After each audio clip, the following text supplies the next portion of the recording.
Where have all the men gone? Where have all the men gone? Where have all the men gone? That's the focus of tonight's angle.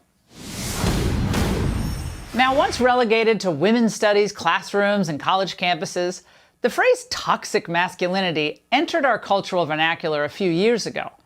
Now, this was around the time that the American Psychological Association jumped in to warn that males who socialize to conform to traditional masculinity ideology are often negatively affected in terms of mental and physical health.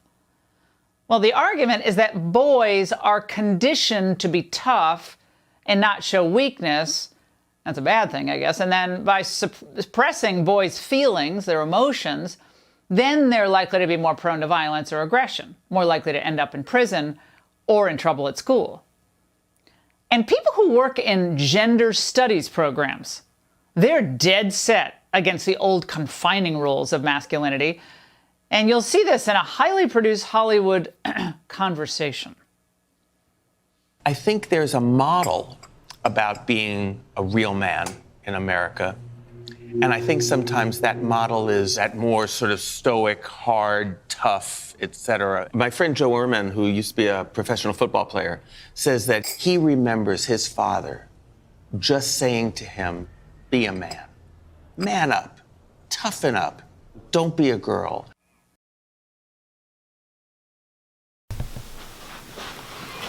What's good? You just saw clips from Laura Ingraham on Fox News. Thank you to Morphed Gamer for sending me that video. And you guys are witnessing, as I am witnessing, people noticing things like labor shortages and supply chain shortages and all that good stuff you may be hearing even in the mainstream news by now. And now you hear this kind of thing in the mainstream news. Where have all the men gone? Laura Ingraham, your what's the word?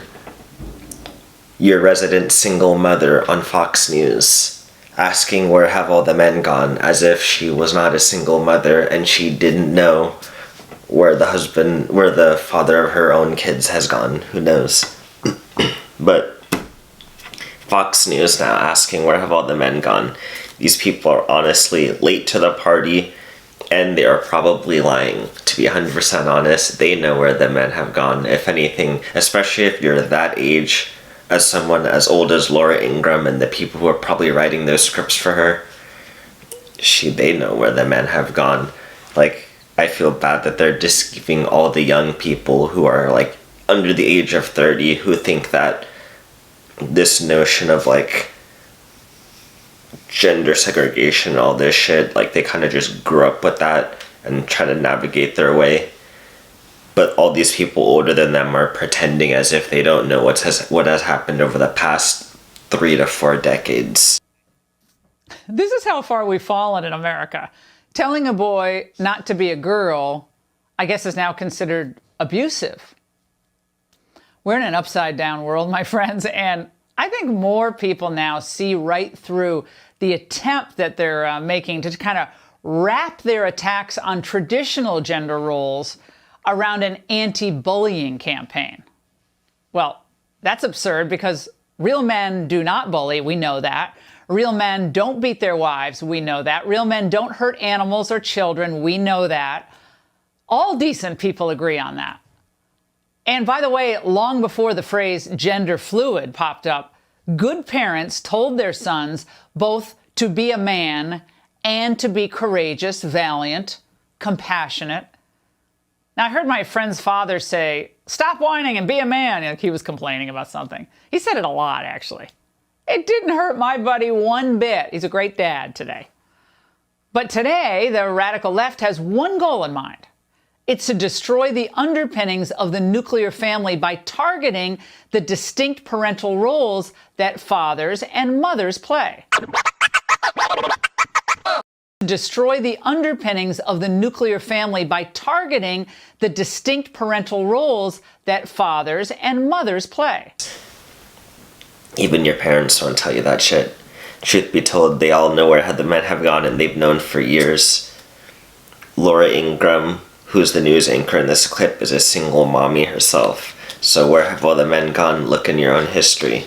This was part of the reason why men are leaving. If the mainstream is this behind on core things that matter this much in terms of a society, whatever the hell you want to call it, then a man is rendered pretty much useless in an environment like this, because the part of the role of a man is to prevent things from becoming huge problems and fixing them when they do become huge problems. And here, right in front of us, is a huge problem, and these people are just beginning to acknowledge that problem now. They're just starting to acknowledge it when it's already basically unfixable. This is why many young dudes are straight up black-pilled even prior to getting into society as an adult. This is also the reason why many adult men go MGTOW after they've already become an adult.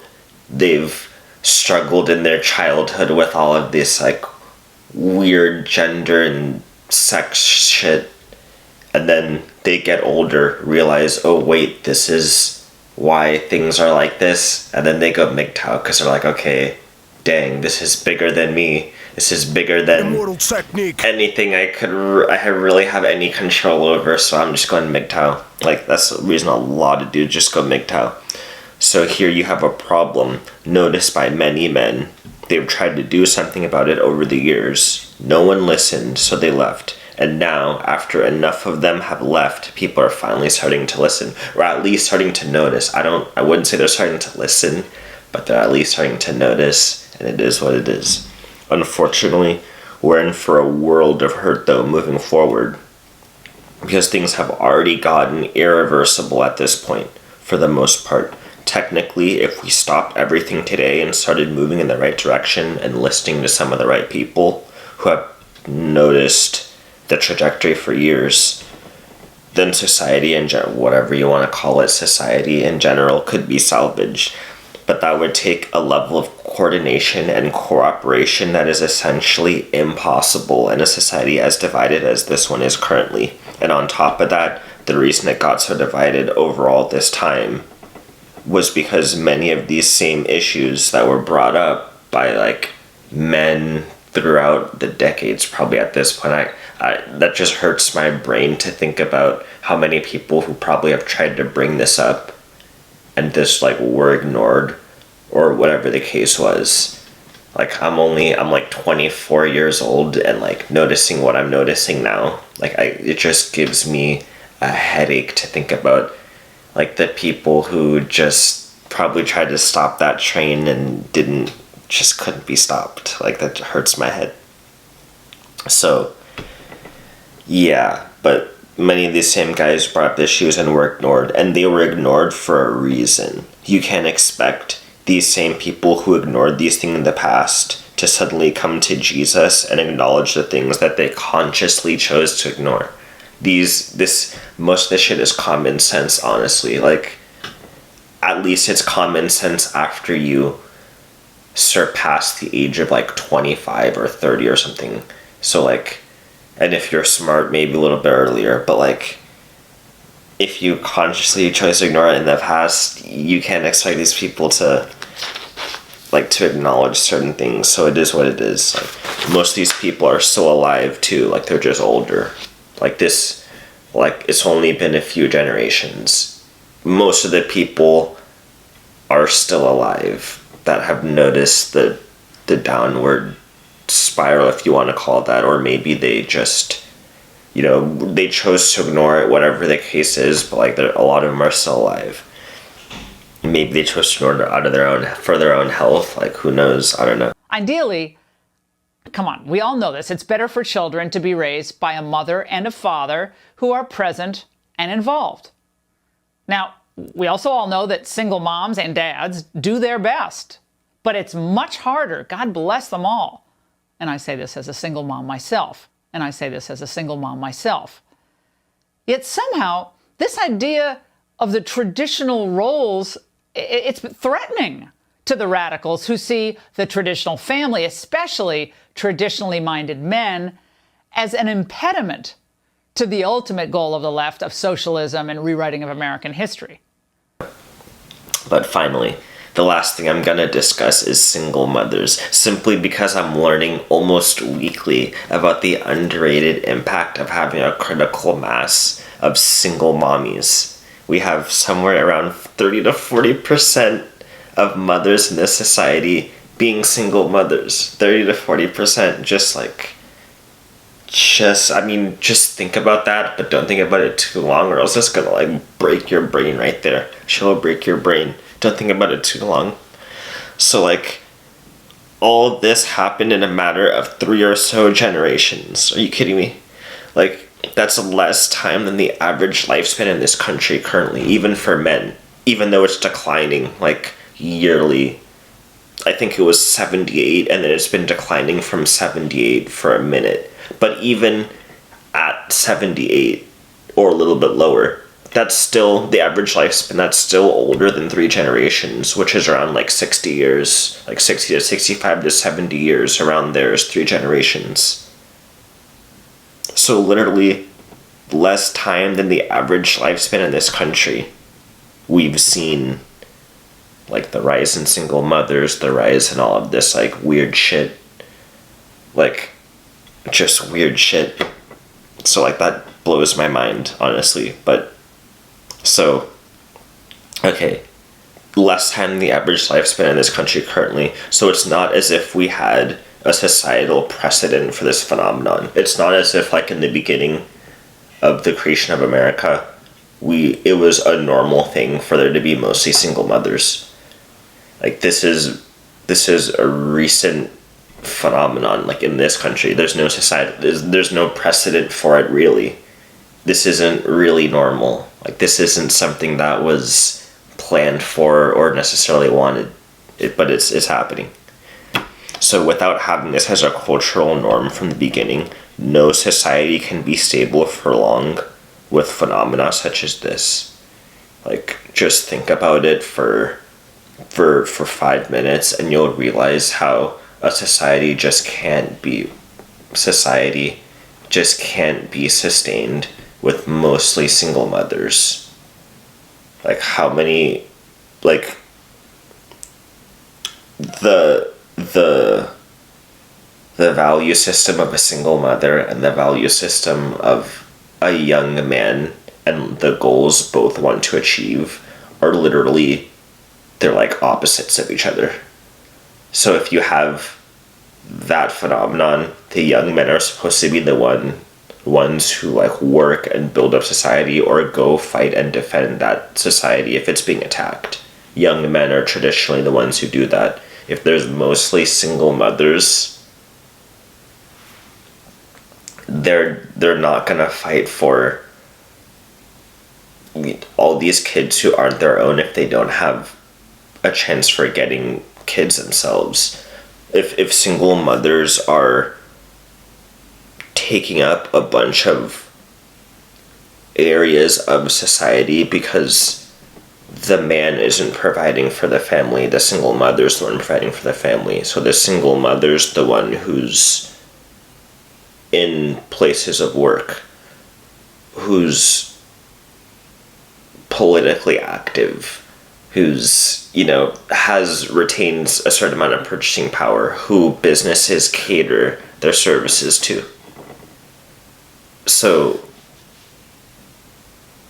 if you have a phenomenon such as that, I'll just give you 5 to 10 minutes to just try to understand why that's not sustainable. I can go over it in later videos after you think about it yourself, but men simply will not work to build up and maintain a society full of other men's children when they don't have any themselves, and when it's not expected for many of them to have children themselves. We're not worker bees, we're not ants, we're not bees, and we're not ants. We're humans. We're not insects who that's the norm for. We're human mammals who want children of our own. That's to me, that's one of the basic laws of the jungle, and I can't believe our culture, or whatever you want to call it, has ignored that. So, in my script I write, humans are not ants or bees. Our pheromones simply don't work that way. So, furthermore, and this is one of the last points I'm going to make, a young man and a single mother, have goals that are opposite of each other. Okay, I did say that earlier. From a biological standpoint, it's just difficult to have these factions coexist, and when they represent such a large portion of the population, that's clock ticking to doomsday, in my opinion. Like, a single mother and a young man, I witness this over and over again, unfortunately. The goals of those two people just they're not the same. They can't really, the long-term goals can't really be meshed. It's very hard, basically impossible to do that. So there it is. There's your script for the day. Yeah, the more I learn, the more my mind is blown here.